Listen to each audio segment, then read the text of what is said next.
O Domingos Conversa está no ar e o entrevistado de hoje é daqueles que atravessaram momentos decisivos na política brasileira e continua atuando diretamente nos bastidores de Goiás. Jovair Arantes foi deputado por 6 mandatos, secretário de governo da Prefeitura de Goiânia e há 10 anos teve papel central no processo de impeachment da então presidente Dilma Rousseff como relator na Câmara dos Deputados. Hoje, também atua como presidente do Conselho Deliberativo do Atlético Clube Goianiense. De lá para cá, de 2016 para cá, muita coisa mudou no país, em Goiás e também na trajetória política de Jovair.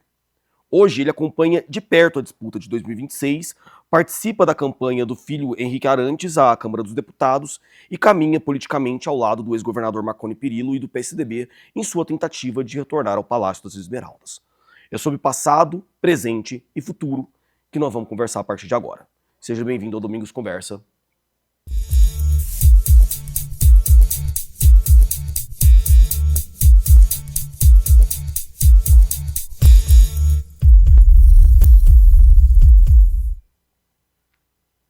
Deputado, muito obrigado pela participação aqui no nosso podcast. É uma honra recebê-lo. É um prazer estar aqui com você, né? Um podcast que já é sucesso total no Brasil, né? Porque os podcasts hoje são a coqueluche da discussão da imprensa brasileira, da sociedade brasileira, e nós gostamos muito de participar de qualquer debate que seja ele tão salutar como esse que você convida para a gente falar um pouquinho aqui. E a gente gosta muito de política e futebol. Com certeza, com certeza. E é uma honra entrevistar um político com tanta história e bagagem como o senhor.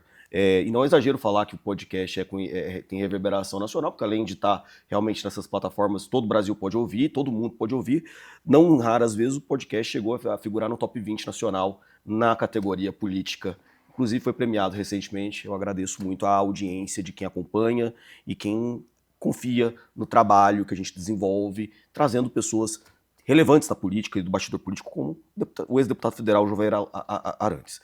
Deputado, eu quero voltar, a gente vai ter mais ou menos uma hora de bate-papo, e eu quero, então, fazer um balanço sobre o tempo. 10 anos que o impeachment contra a ex-presidente Dilma Rousseff foi tramitado, e o senhor teve papel central nisso, o senhor foi relator do processo que culminou no impeachment.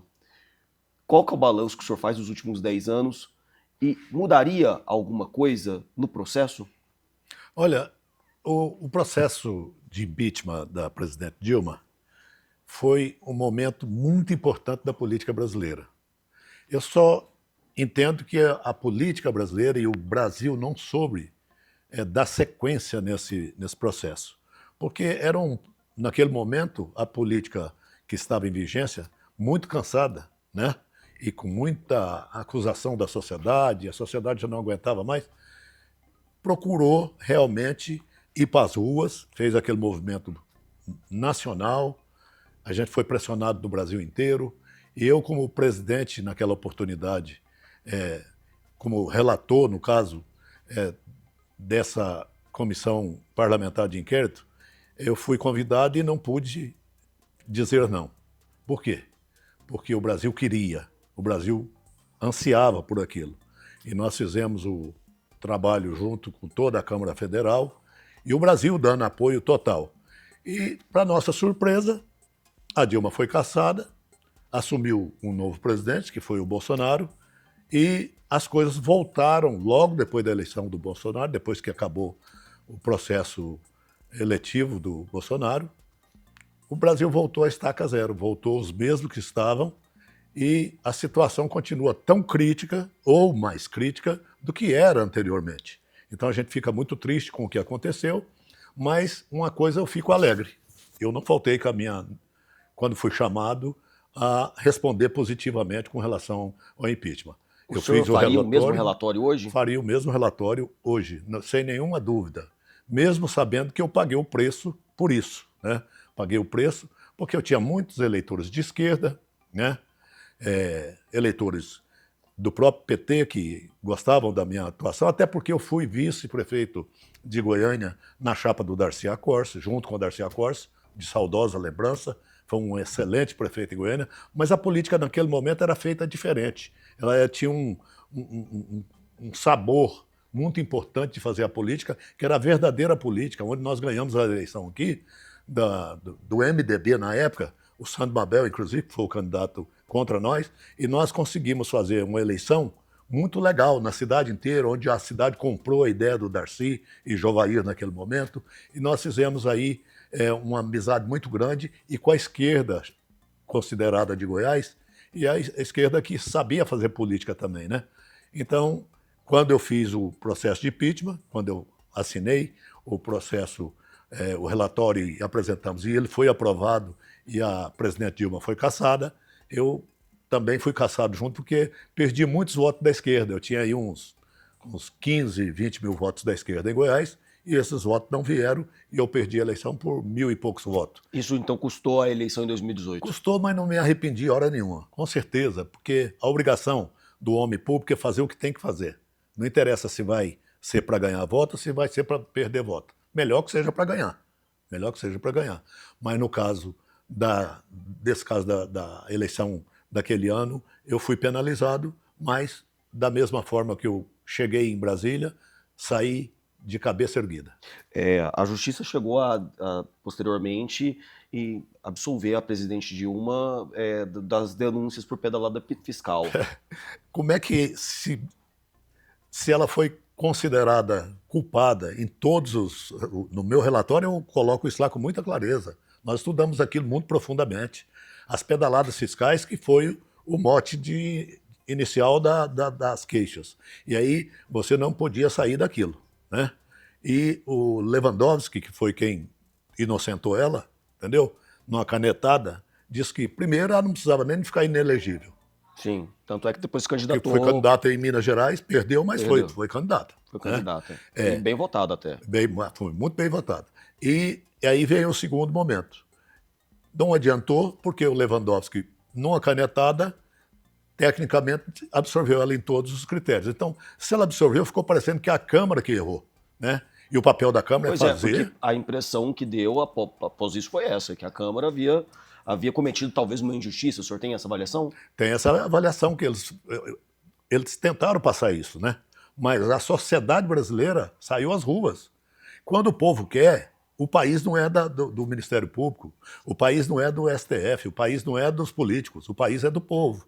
O povo foi para as ruas e disse que queria. Foi como as diretas já, né? Lá atrás, as diretas já, o povo foi para a rua e não é que a política queria dar a possibilidade de ter as diretas, não. Queria continuar a ditadura fazendo o que ela fazia, nomeava os presidentes da República e pronto, né? Mas o processo democrático do mundo inteiro diz que a democracia é o melhor regime. Se o melhor regime é a democracia, então você tem que obedecer.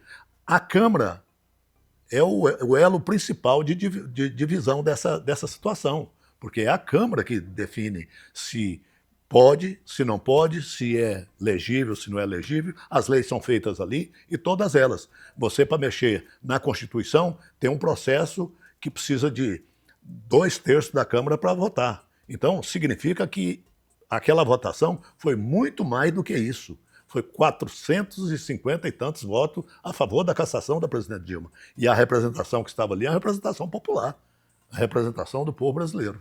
O senhor esteve com ela depois, em algum evento? Não, com a presidente Dilma não. Mas com o presidente Lula, Sim, estive com o Lula. Inclusive agora, quando eu era secretário de governo aqui em Goiânia, ele veio para inaugurar o sistema de ônibus aí Sim, BRT. Do BRT, e eu estive com ele, inclusive, na solenidade, né? Eu tenho um querer bem pela figura, né? E um respeito pela figura de um líder como ele é. Ele é um líder nacional que já foi para o seu terceiro mandato. E lidera as pesquisas para ir para um quarto mandato. E vai estar aí na disputa. Não sei se vai ganhar, mas ele está na disputa e é um líder nacional. Com o amor de uns e o ódio de outros. Sim. Né? E esse amor e ódio é que tem separado o Brasil e feito uma lambança no país, pois no meu entendimento. A trajetória de lá para cá, de 2016, tem o impeachment da presidente Dilma, Michel Temer assume. Michel Temer assume. Por 1 ano e meio, quase 2. Isso. E aí o ex-presidente Jair Bolsonaro é eleito. Eleito. E depois o ex-presidente Luiz Inácio Lula da Silva volta, veio um que divisor era de do água. PT, que era do PT. O que aconteceu que o PT voltou de novo pro poder? Veio um divisor de águas aí, que foi o Covid, que afetou a humanidade toda, e no Brasil afetou violentamente, porque tinha um presidente que fez um cercadinho no Palácio do Planalto, para a imprensa falar mal, para ele fazer as graças que ele fazia, que ele não devia ter feito aquilo, e a imprensa ficava mostrando aquilo, e a população não aprovou aquele tipo de relação dele. E aí veio a questão da anistia que foi dada ao Lula, uma anistia também supostamente fraudulenta, pelo menos o ministro Alexandre de Moraes até hoje é acusado por isso, por ter intervido de uma forma que não podia, botado a mão dele numa questão eleitoral que ele era o presidente do eleitoral naquele momento, mas o ministro do STF, nenhum deles tem autorização para mudar as leis. Eles têm que seguir as leis. Mas a alegação foi que o ex-juiz Sérgio Moro fez um processo que também, talvez avacalhado ali com relação à Lava Jato. Também tem o excesso causado pelo Sérgio Moro e pelo pessoal do Ministério Público que acompanhava ele, que eles ligavam um para o outro, e isso também não é correto, né? Então ligavam um para o outro para fazer, mudar parecer, para sugerir que buscasse alguém, instruir, né, que prendesse alguém, que obstrua provas que estavam indo de encontro ao interesse deles. Na verdade, o brasileiro não soube tratar com a democracia até hoje, né? Desde quando começou a República no Brasil, né? Ela foi importante, foi. O Brasil se tornou uma república e, a partir dali, grupos tentam manipular as leis que existem e que são pertinentes, que foram copiadas do mundo inteiro, né? Das democracias, seja elas quais forem. Mas democracia é democracia e Estado totalitário é totalitário, né? Em qualquer situação. Então, isso tudo vem causando muito problema. Só para a gente passar uma régua nesse assunto, qual é a avaliação, em poucas palavras, que o senhor faz da gestão do ex-presidente Jair Bolsonaro? Agora, com quase 4 anos. Ele tentou dar um norte diferenciado, né, mas exagerou na dose. A diferença entre o remédio, né, e o veneno é que o remédio aplicado na dose certa cura, e o veneno aplicado em qualquer situação, ele mata, né? E acho que ele não soube dosar o governo dele, que ele misturava muito a seriedade que ele queria colocar no governo e que ele colocou com as brincadeiras que ele fazia, que não era de bom grado, principalmente no momento de pandemia, onde muita gente morreu, né? Muita gente perdeu entes queridos, e ele brincava um pouco com aquilo, né? De certa forma, e aquilo, no meu entendimento, foi o que causou toda a sua derrocada. A gente vai voltar para esse assunto, mas eu quero vir aqui para Goiás. Sim. Falar um pouco sobre 2026, que está se aproximando. O senhor passou esses últimos tempos filiado a republicanos dentro da base ali do ex-governador Ronaldo Caiado. O que mudou? Que hoje o senhor está no PSDB, sendo um dos braços direitos, aí, não sei se eu posso falar dessa forma, mas atuando de perto não só com o ex-governador Marconi Perillo, mas coordenando a campanha do seu filho, Henrique Arantes, tucano, numa veste tucana, para tentar agora retornar a Brasília. O que mudou? O que faz ver no Marconi Perillo um nome para suceder o atual governo? Só para ficar claro, primeiro, eu não fui da base do Ronaldo Caiado nunca, em nenhum momento. Eu fui candidato pelo Republicano, e o Republicano apoiou o Gustavo Mendanha contra o próprio Caiado. E aí, o que acontece nesse período? Nós ficamos no Republicano, eu sonhei em trazer o Republicano para ir com o Marconi, mas não consegui, então nós saímos do Republicano e filiamos no PSDB. E a crença que nós temos no Marconi é na crença da qualidade do administrador. Porque tudo que você fala em Goiás foi feito pelo Marconi. Não é que foi feito pelo Marconi. Ele geriu a possibilidade de ter essas obras que são estruturantes no estado de Goiás, e tudo através do trabalho que ele fez. Você pega a estação de tratamento de água de Goiânia, a represa do João Leite, que foi feita, né? Foi no governo de Marconi. Hoje, 2026, nós teríamos, se não tem essa represa aí, se não tem essa captação de água do João Leite, nós teríamos hoje um problema gravíssimo de abastecimento de água em Goiânia e na Grande Goiânia, Aparecida e as cidades vizinhas.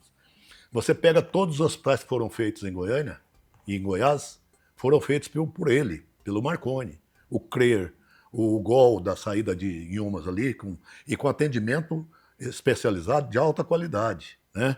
Você pega o Centro de Reabilitação Dr. Henrique Santilo, né, que é o CRER, feito por ele. E assim você vai. As duplicações feitas em Goiás, todas elas, saindo para Trindade, saindo para Inhumas, saindo para Nerópolis, saindo para Bela Vista, saindo para Goiânia, enfim, todas as duplicações foram feitas por ele, na administração dele. Então, aí falou, mas ele ficou alguns anos no governo, dava para fazer muita coisa. Ele fez muita coisa, né? O Caiado ficou 8 anos.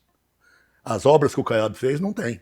A única que ele fez foi uma obra que não foi feita nem licitação, arrumou uma empresa para fazer, né? Uma obra de caráter duvidoso do ponto de vista de recursos gastos, que é o Hospital da Criança.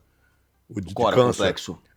Eu acho que precisava de fazer, sim, fez. É a única obra que, no meu entendimento, ele fez foi essa. O resto ele trocou o nome de todas as unidades de saúde, de atendimento ao povo, por exemplo, o VaptVupt, que atendia as pessoas no mesmo dia que ela chegava lá, ou no máximo uma semana, estava com tudo pronto. Hoje tem que fazer agendamento, é uma coisa terrível. E o VaptVupt era um bem da sociedade, né?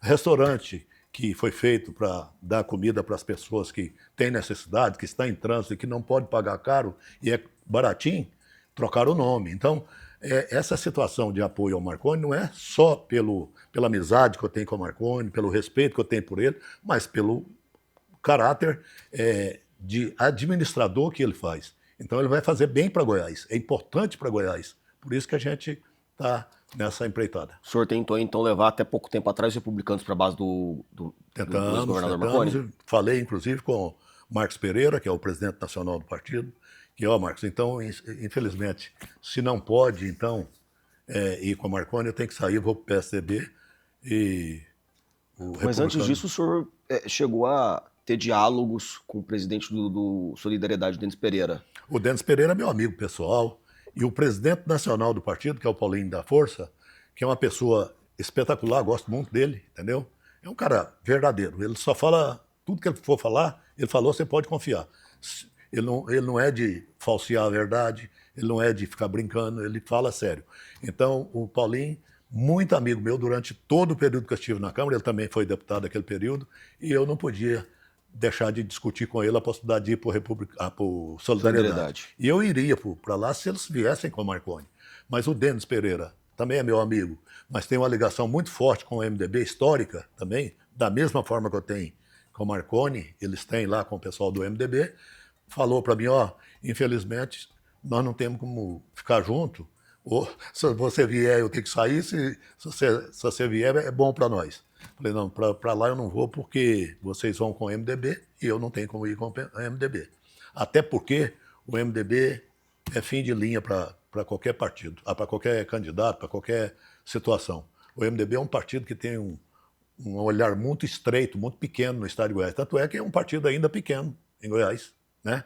Os outros partidos, quase todos, são maiores que o MDB.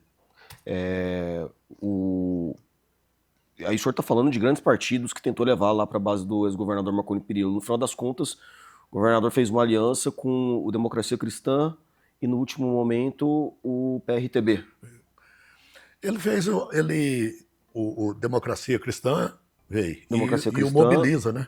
O Mobiliza não, o PRTB. PRTB. O senhor ficou satisfeito com essa...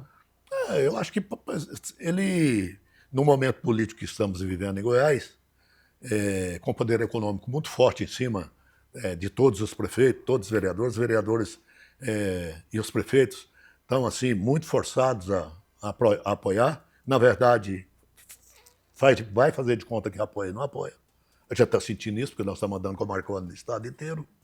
A gente tem ido, tem discutido. Você vê que a população quer realmente discutir a volta do Marconi, quer dizer que é importante a volta do Marconi. Essas coisas vão ser mais claramente conhecidas na medida que vai andando a campanha agora, for aproximando. Setores do PT e uma parcela pequena do PSDB, tinha uns gatos pingados ali no PSDB, eu acho que mais do PT e mais da esquerda, sonhavam até pouco tempo, até as vésperas das convenções, sonhavam numa aliança em que o Marconi encabeçaria uma grande chapa de uma frente de centro-esquerda, com todos esses 7 partidos que estão que o PT lidera, mais o PSDB. Sim. Como é que o senhor via essa articulação? Não seria bom para o Marconi uma grande frente de partidos em torno dele? Não, até na discussão, o Marconi... Claro, política você conversa com todo mundo, né? Em política não tem inimigo mortal, tem inimigos passageiros. Você discute agora a posição de um partido político hoje, ela pode mudar amanhã, tem segundo turno exatamente para discutir essas questões, né? Então, o eleitor de Goiás é um eleitor que não quer votar no PT. Nessas eleições dá para ver com as pesquisas, com as discussões. Então, se não quer votar no PT, o PT somaria recursos de fundo partidário, somaria tempo de televisão, somaria bastante no aspecto global. Mas, por outro lado, perderia muitos eleitores, principalmente do agronegócio, que Goiás é forte. Tanto é que a vice do Marconi é do agronegócio, vem de Rio Verde, filha do Iturival Nascimento. Então, esse pessoal do agronegócio, o Marconi perderia eles. Então, você fazer negócio para perder um pedaço, para ganhar outro pedaço, não vale a pena. Também é assim na política. Delúbio Soares tentou até articular uma indicação do Flávio Faia, do produtor rural, na vista do Marconi. Claro. E foi importante essa discussão. Entendeu?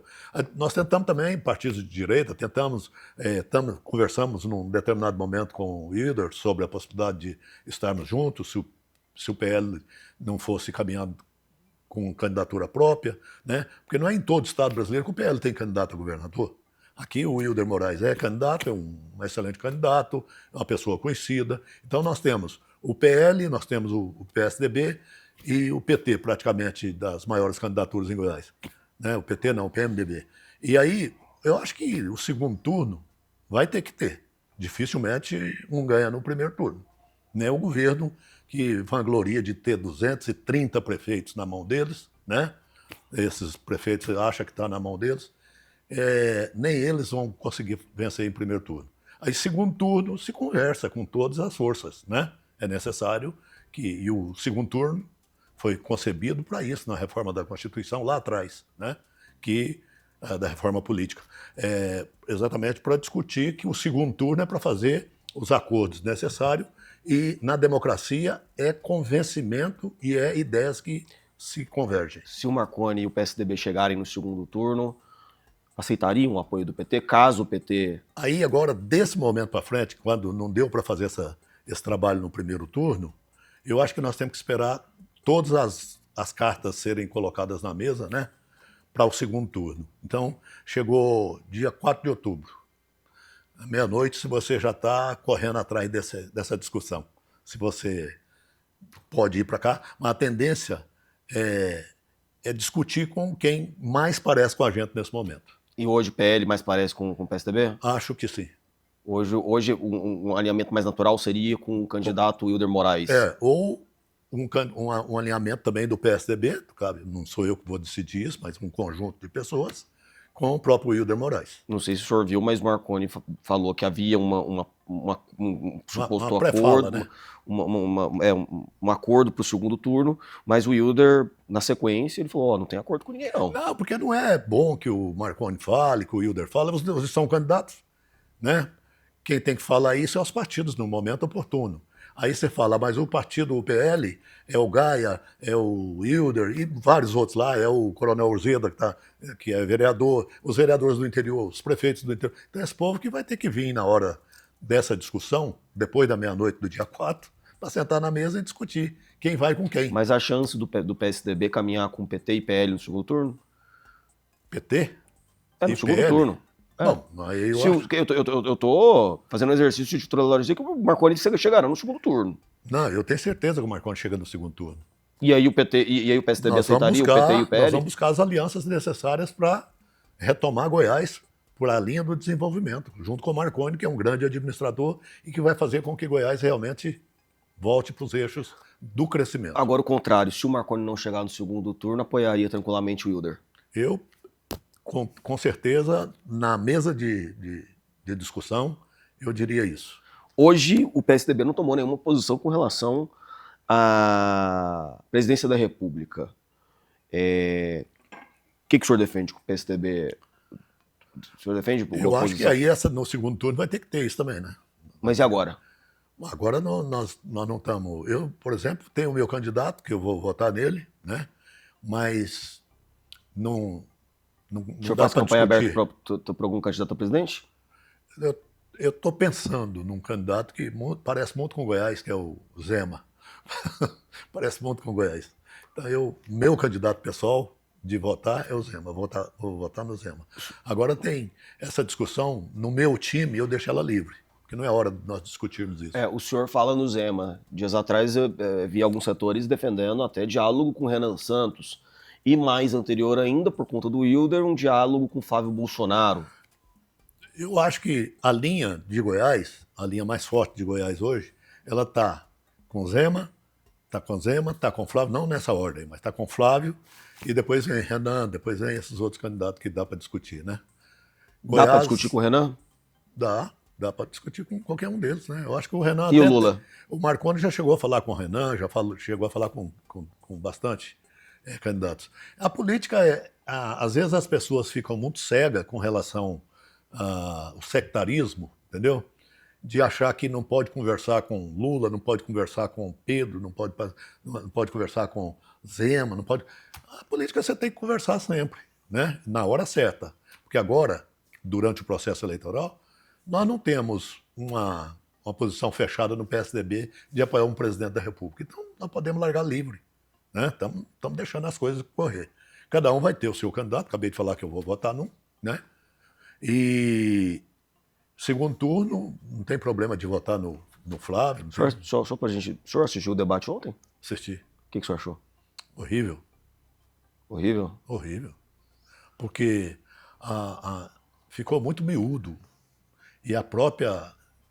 Está indo para isso? Tá. Então é importante que vá mesmo. A própria Rede Bandeirantes errou muito na formatação do debate. Debate que um pergunta para um, que o outro vai dar esquisito, ficou ruim aquele debate. E outra, a jornalista e o jornalista parece que estavam muito nervosos, né? Fazia intervenção assim brusca. Um debate tem as regras, tem que estabelecer a regra, mas não pode fazer debate do jeito que fizeram, por exemplo, com o cara do Renan, né? E no mesmo momento a Record estava transmitindo uma entrevista exclusiva com o Lula. Pois é, aí é falta de ética também um pouco do jornalismo, né? Porque sabe que isso é de 4 em 4 anos que tem um debate, que eles fazem debate eleitoral. Então, todas elas têm interesse e fazem debate. Por que não tem uma ética nisso? O dia do seu debate, nós não vamos. Aí, por exemplo, se a líder de audiência, que sempre foi e será mais um tempo ainda, é a Globo, infelizmente, ou felizmente, né? Tem gente que acha que é felizmente, outros acham que é felizmente. Mas a Globo, que tem mais condição, ela vai massacrar todos durante todo o período. Mas o senhor acha que Flávio e Lula vão em algum dos debates? Devia ir, né? Eu acho que todos deviam ir. Quem for de pelo debate, menos um, mas pelo menos... Nesse ponto eu concordo com o Caiado. Quem está fugindo de debate é porque não quer discutir a administração. É porque não quer pôr a cara à tapa. É porque tem medo das discussões, né? Então o Caiado colocou isso, que os candidatos estão fugindo do debate. Para que está fugindo do debate? Né? Defende até a inelegibilidade deles, né? Ele pediu até inelegibilidade. Aqui em Goiás também podia fazer, né? Porque aqui já teve debate e o candidato do MDB fugiu do debate, alegando problemas pessoais para ser resolvidos. O senhor está numa expectativa boa dos debates esse ano? Eu gosto de debate político, até porque a política que corre na veia de todas as pessoas, a pessoa quer saber dos debates, quer conhecer as ideias. E uma coisa interessante que eu gosto do debate é o seguinte, que muita gente fala assim, mas ele mudou de opinião. A opinião é uma coisa que é feita para mudar mesmo. Às vezes você mora no setor Coimbra, em Goiânia, e ama o setor Coimbra, era o meu caso, nasci lá, né? Nasci sim, vim do interior para lá, setor Coimbra. Virei atleticano lá no setor Coimbra. Então, dali, eu sempre gostei do setor Coimbra. Aí, por que eu mudei para outro setor?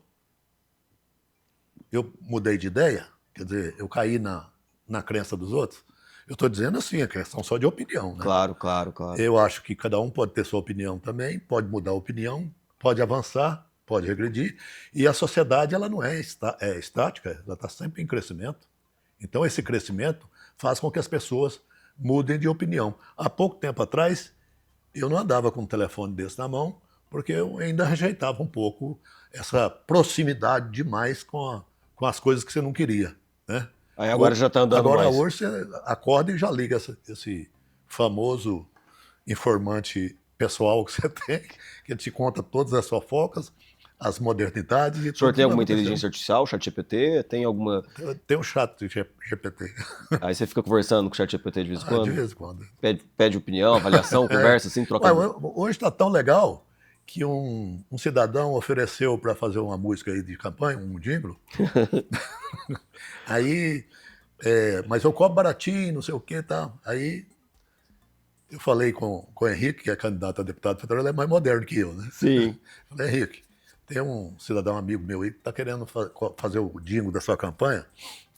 Você acha positivo? Ele falou, para que é o jingle? Ué, pela campanha. Ele falou assim, deixa eu fazer o jingle aqui. Vou gastar 5 minutos para fazer o jingle. Aí escreveu lá uns negócios, aí acionou a inteligência artificial. Ela fez um jingle show de bola. E é o jingle que o Henrique vai usar na campanha. Não é.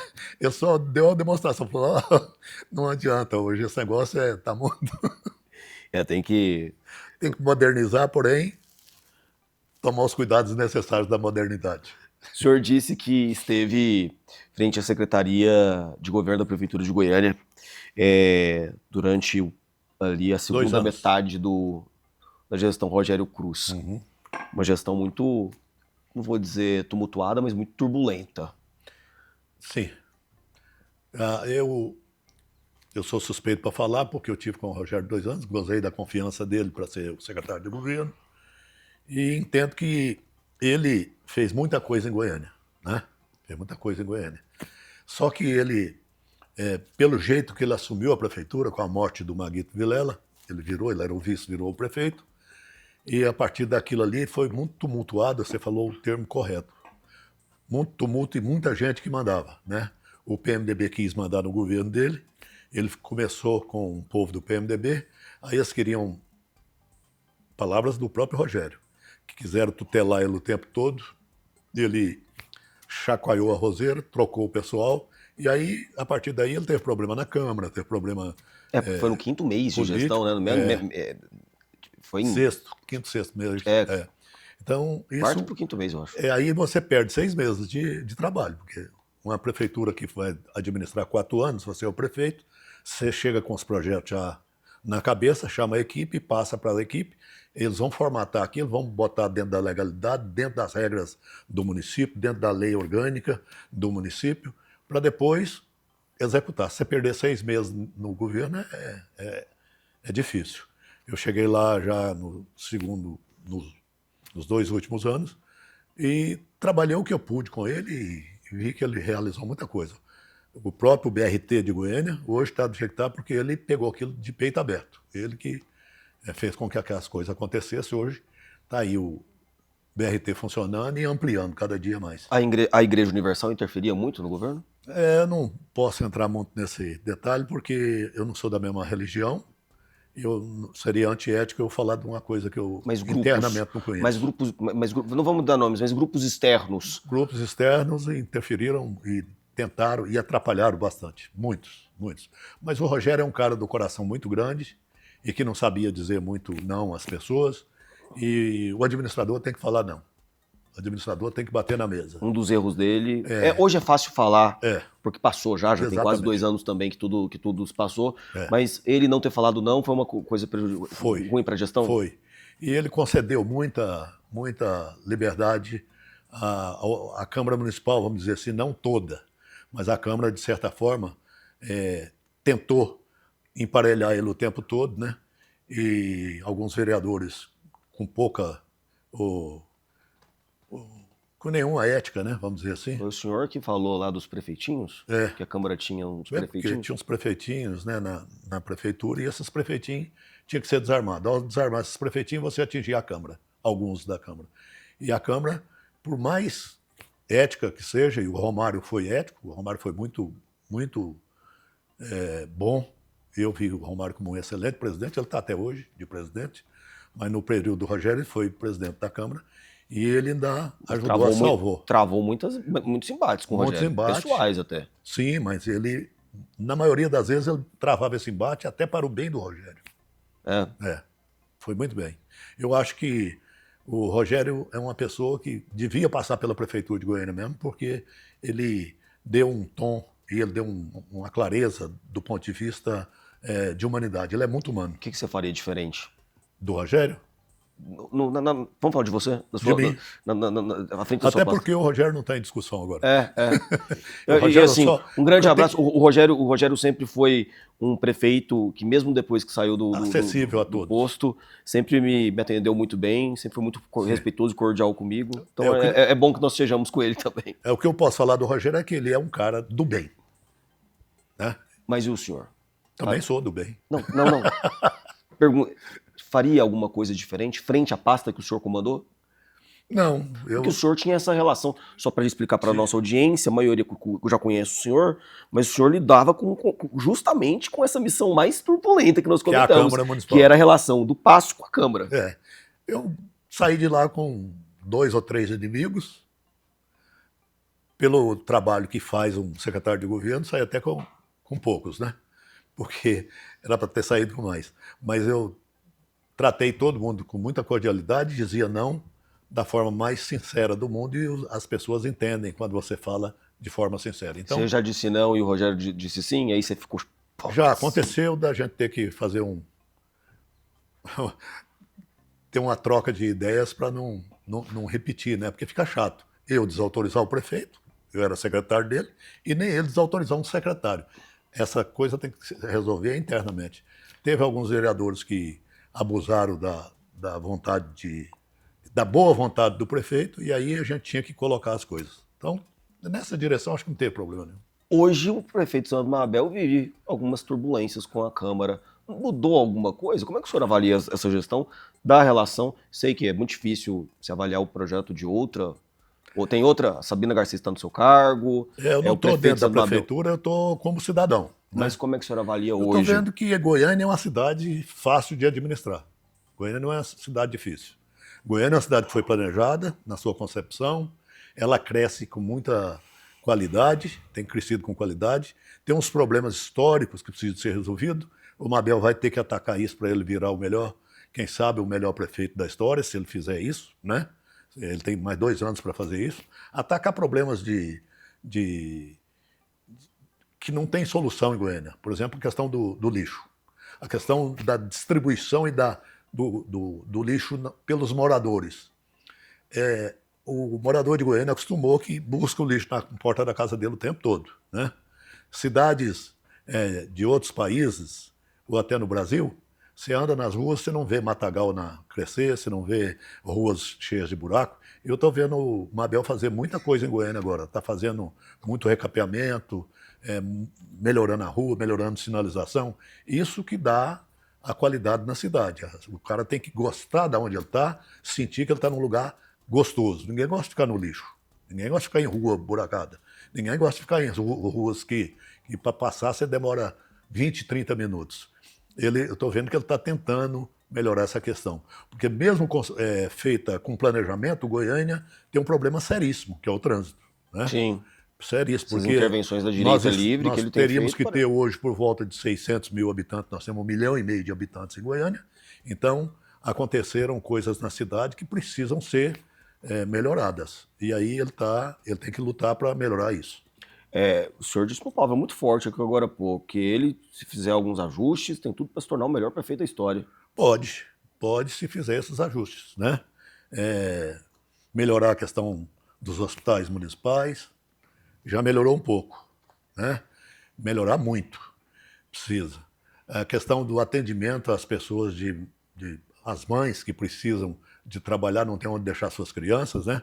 Essa discussão das creches ainda não está resolvida, está ainda no contencioso, precisa Sim. ser resolvido. A escola municipal de Goiânia tem uma boa rede de escola, está melhorando. A informação que a gente tem, pelo menos a gente não vê mais tanta reclamação. E assim, o cara para ser prefeito ele tem que trabalhar 24 horas por dia. Qual que é a nota que o senhor dá para o prefeito do Mabel hoje? Eu não sou professor, não, mas eu acho que uns 8, né? 7, 8. Tá. Pouco mais que o Rogério no final, porque o Rogério estava bem no final. Você acha que o Rogério estava bem no final? Achei. O que aconteceu com aquela votação que ele teve? Ridícula a votação e o povo deu um recado, não gostou. E a gente tem que entender. Ele ficou à Entendeu? frente, só à frente do professor Pantaleão, da Unidade Popular. Ele teve uma votação pequena, para quem deu reposição para todos os servidores públicos, que estava há muito tempo sem receber reposição e mais um aumento de salário. Né? Teve todo o servidor público do município de Goiânia, teve. Pagava todos os dissídios, todas as discussões trabalhistas e não deu para entender, não. Geralmente o servidor público não vota no prefeito porque ele não dá o que tem que dar, que é o real, né? O reajuste, tratar bem, democraticamente, isso tudo o Rogério fez. E não teve a votação. Vamos mudar um pouquinho de assunto? Vamos. Quero continuar na política, mas eu quero ir para a política desportiva. O senhor é presidente do Conselho Deliberativo do Atlético Goianiense. É o melhor time do Brasil. O melhor time do Brasil? Está na 11ª posição. Se não é futebolisticamente, mas é. Está na 11ª posição do Campeonato Brasileiro da Série B. Mas vamos chegar lá em quarto, terceiro lugar. Quarto, terceiro lugar, vai disputar os playoffs? Não, quem vai disputar o playoff é o Vila Nova e o Goiás. Mas quarto, terceiro lugar tem playoff. Não, terceiro, segundo lugar. Ah, segundo lugar. Segundo. Eu acho que nós vamos chegar em terceiro lugar, mas chegando no playoff tá bom, entendeu? Mas o playoff é do terceiro ao sexto, não é não? O Atlético é de chegada. O Atlético é time de chegada. O Atlético não é um time que fica caindo na reta de chegada. Então todos os acessos do Atlético foi assim, numa arrancada, entendeu? E esse também será. Nós contratamos lá alguns jogadores importantes que já estão entrando no time. Não é da noite para o dia que vai começar a jogar, mas vai jogar a tempo. Nós tivemos uma recuperação boa, perdemos para o nosso principal rival, que é o Vila Nova, né? Perdemos para o Goiás, que é o outro rival que nós temos. Então, nós não sabemos o que é ganhar um clássico, só temos mais um para disputar. E vamos ganhar esse clássico. E esse arranque que precisa de ser dado começa amanhã, com o jogo contra o Botafogo de Ribeirão. Eu queria saber a avaliação do senhor, porque da Copa do Mundo para cá, muitas críticas às bets, né? Muitas críticas às bets no futebol, na camisa, duas bets patrocinando as mesmas equipes, patrocinando campeonatos. E aí, enfim, a gente já viu aí inúmeras investigações por manipulação de resultados, mas agora também o efeito, o impacto no torcedor, nas transmissões. O senhor acompanhou a Copa do Mundo, acompanhou transmissões que, assim, você até tinha momentos ali que você não sabia quando era uma propaganda de bet ou quando era uma análise de jogo, né?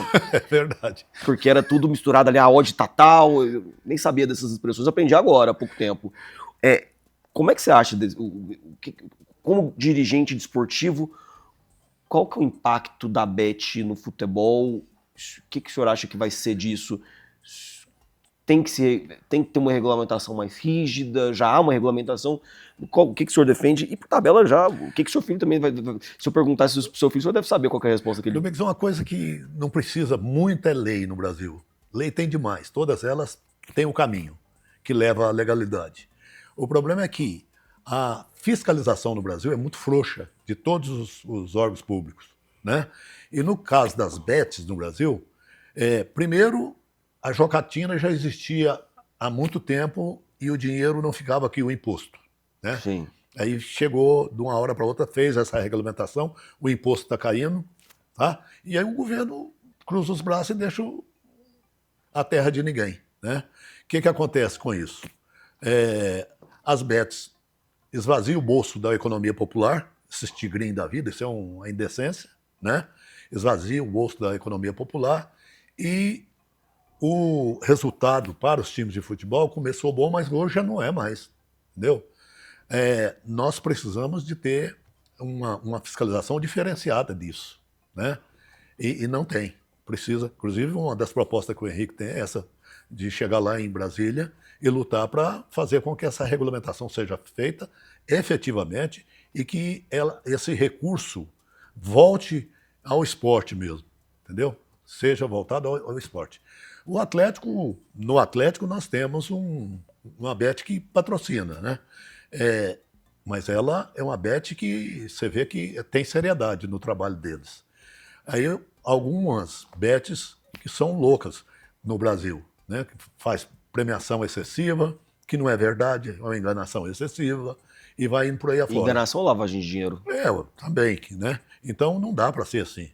Agora, o que nós precisamos no futebol é de dirigentes com seriedade. Nós temos um dirigente seríssimo, o nosso é muito bom, que é o Adson Batista, que é um dirigente que vive para o futebol do Atlético, né?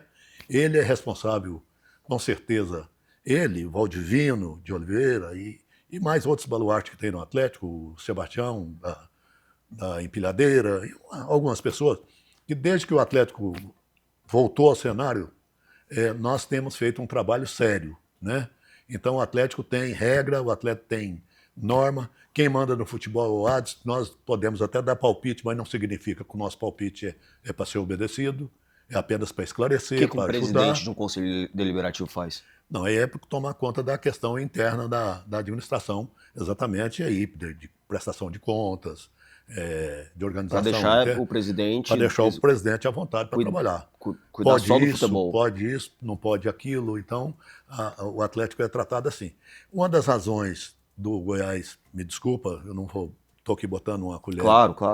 Mas Só fica à vontade. O Goiás, que foi um exemplo para o próprio Atlético, lá atrás, com a administração Odailê e de todos que passaram por lá naquela época, com uma administração esportiva, com uma administração de clube internamente. Então, serviu de exemplo para vários times no Brasil, né? Nós seguimos. E o Goiás, de repente, começou a contratar demais.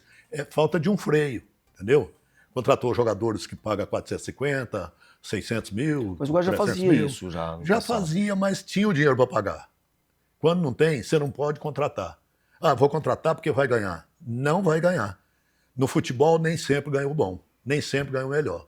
Então, o futebol tem que ter esses cuidados, né? O Vila Nova era dos 3 times, dos 4 aqui de Goiânia, o terceiro mais desorganizado até alguns anos atrás, né? E organizou, depois que esses dirigentes que lá estão chegaram. O Policarpo é um deles, né? O Policarpo, o presidente lá, o Hugo, né? Eles chegaram... Vice-presidente agora, né? Que Hoje é o Fábio Brasil, se não me engano. Fábio Brasil, que é o atual presidente. Eles chegaram e organizaram o Vila Nova, entendeu? Então, o primeiro ponto para um time de futebol progredir e melhorar é a organização interna. E tem que ter quem manda. Porque o torcedor é muito... Assim, ganhou, é o melhor time do mundo. Perdeu, é o pior do mundo. E aí tem o culpado. Quando ganha, o torcedor que ajudou. E ele ajuda mesmo, o torcedor, né? Porque ele vai lá, grita, leva a família, leva a criancinha, aquilo é lindo, né? Mas quando perde, o dirigente é o culpado. Não é nem o jogador, você entende? E quando é desorganizado e você começa a contratar, escutar o barulho muito da arquibancada, não, o time tá ruim, eu tenho que contratar o Domingos, que vai lá, vai jogar por 250 mil. Tem um lá que ganha, tá jogando bem, ganha 80, ganha 60, né? Esse vai olhar, o Domingos veio para jogar, tá bom. Tem isso, né? Então joga, Domingos. Eu lembro que... Domingo tem jogo, então você joga e ganha. Lembro que isso aconteceu várias vezes em diferentes etapas, né? O Petkovic, quando ele veio pro Goiás, também dizem que aconteceu a mesma coisa. Desceu de helicóptero, e aí, enfim... O time... Né? Então, isso estava liderando acontece. naquela época, se não me engano. Você tem que ter um cuidado danado. Agora, por exemplo, nós contratamos tem uma contratação no Atlético que ainda não estreou, que é o Terans, que é um jogador que ganha por volta de 500 mil reais. Não do Atlético, entendeu? Porque ele é do Fluminense. Aí tem aqueles acordos de aí divisão de salário. Mais do que isso, o Fluminense paga praticamente todo o salário dele. Não vou dizer quanto é o salário dele. e nem dizer quanto que o... Isso eu quase disse, um jogador de quase 500 mil. Não, quando eu tô falando jogador equivalente a 500, R$ 1 milhão, né?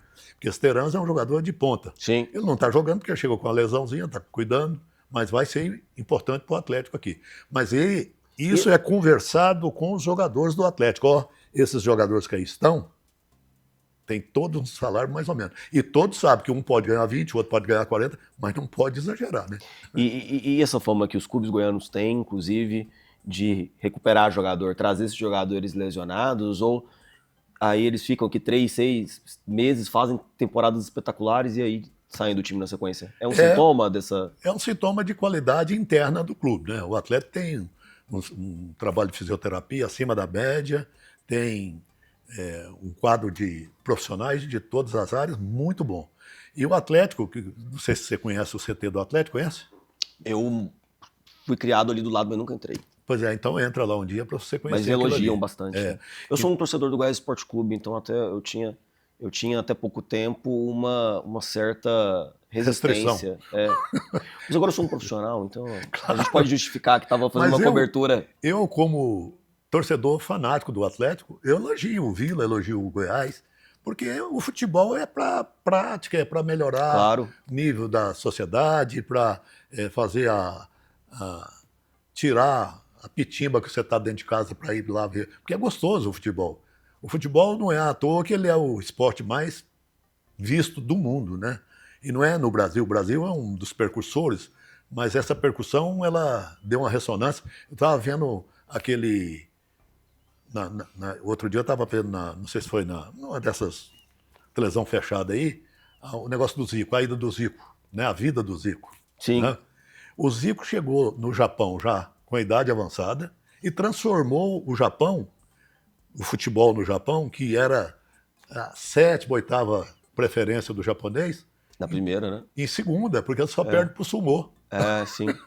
Ele é chamado de imperador lá, né? Ele é chamado de imperador. Ele tem um nome ele carinhoso. Tem um nome místico deles lá. É quase sagrado, né? É sagrado. É algo sagrado. Ele virou, e ele é tratado, todas as vezes que ele vai lá, como um chefe de Estado. Ele chega, entendeu? Tanto é que as primeiras... 2006 foi ele o treinador da seleção do Japão, japonesa.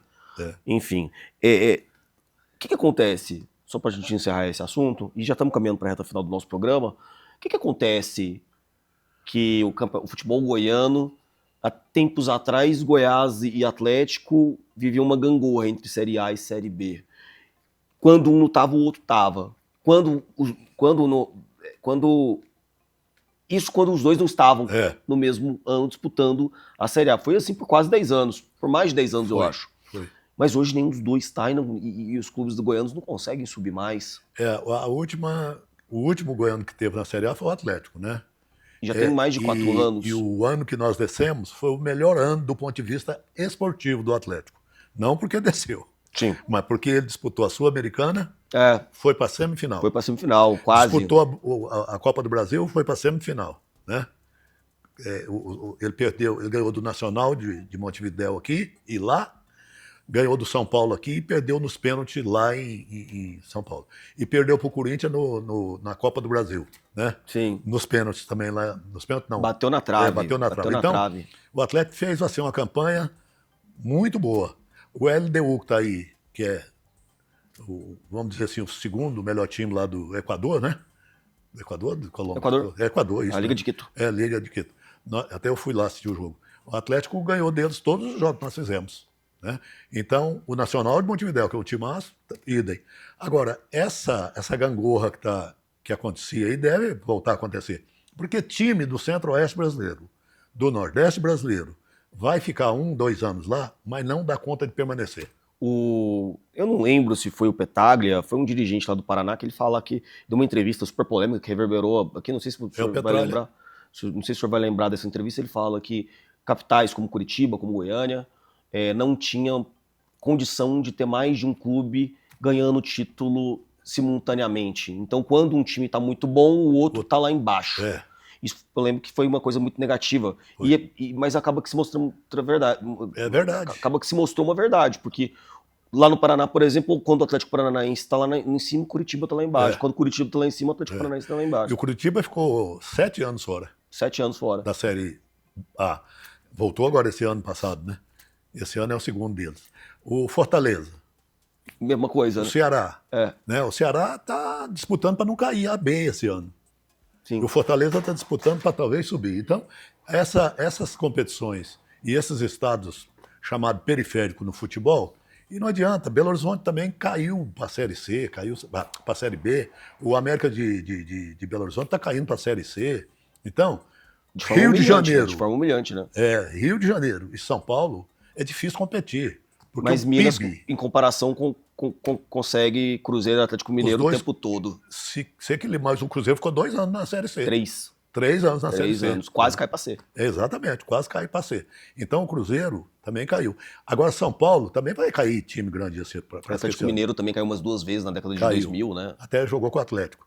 O Vasco, do Rio de Janeiro, já caiu duas ou 4 três, vezes. 4 vezes, né? 4 vezes. Inclusive das 4 que ele caiu, quando ele voltou da B para A, Ele o Atlético foi junto. Foi junto. Nas 2 vezes. E ele Eu voltava tô sempre em torcendo. quarto. Eu acho que ele só conquistou um título do Campeonato do Brasileiro da Série B. O Atlético, o Vasco. O Vasco, exatamente.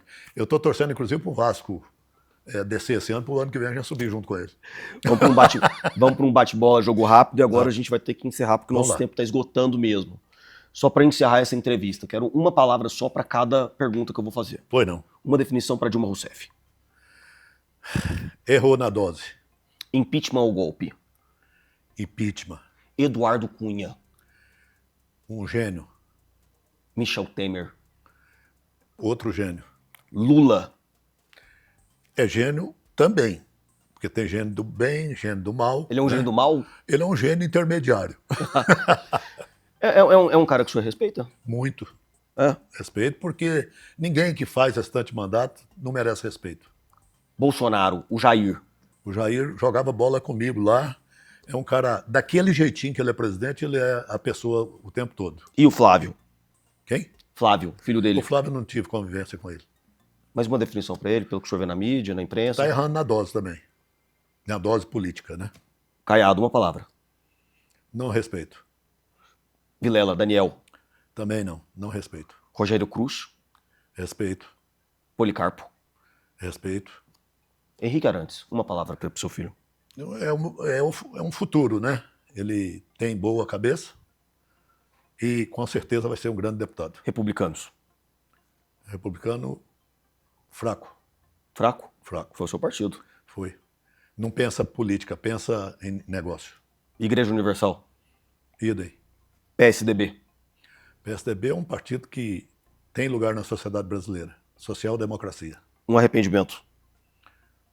Eu não arrependo de nada. Nada? Nada.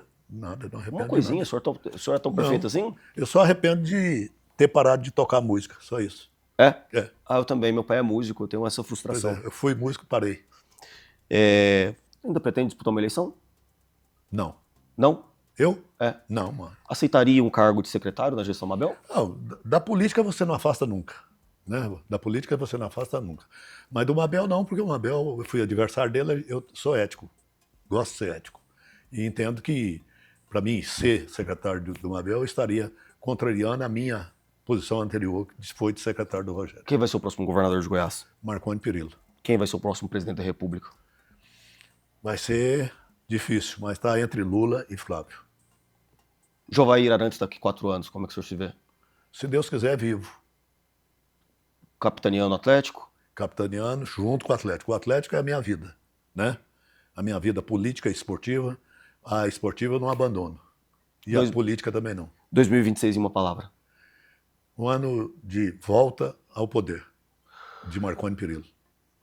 Deputado, muito obrigado. Seja sempre bem-vindo. Nosso programa está acabando, temos só 1 minuto. Muito obrigado, viu? Te agradeço a vocês de coração. Parabéns, muito obrigado pela audiência.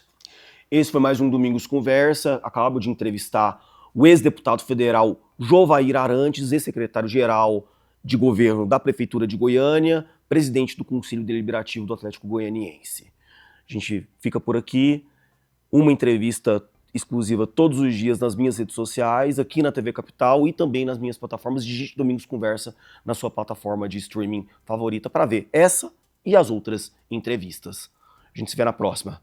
Até logo.